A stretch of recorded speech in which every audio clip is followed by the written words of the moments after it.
సిరా రవ్వ ఉప్మా. దీనికోసం ఒక పాత్ర తీసుకొని దాంట్లో గోధుమ రవ్వ వేసి నెయ్యి లేదా ఆయిల్ వేసి వేపుకోవాలి. గోధుమ రవ్వని దోరగా వేపుకోవాలి. ఇది ఎంత దోరగా వేగితే అంత టేస్ట్ వస్తుంది. సిరా రవ్వ ఉప్మా.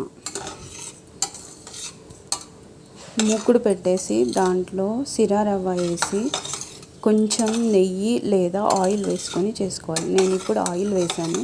నెయ్యి ఉంటే నెయ్యి వేసుకుని దోరగా వేయించుకుంటే టేస్ట్ చాలా బాగుంటుంది. గిన్నె పెట్టేసి గిన్నెలో ఆయిల్ వేయాలి. ఆయిల్ వేడెక్కిన తర్వాత ఆవాలు, జీలకర్ర, మినపప్పు,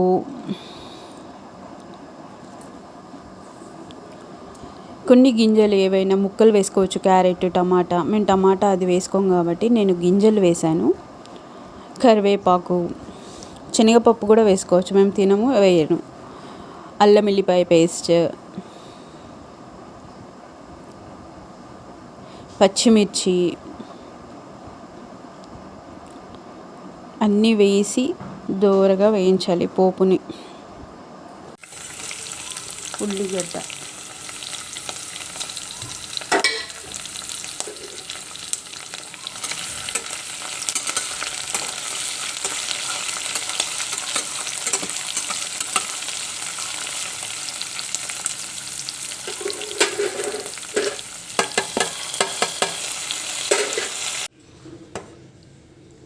నీళ్ళు వేడి చేసి దాంట్లో ఉప్పు వేసి ఈ వాటర్ మరిగిన తర్వాత రవ్వలో వేసేయాలి.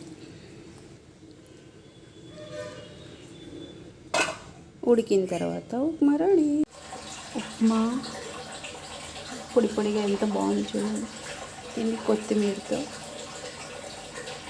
గార్నిష్ చేసి వడ్డించుకోవాలి.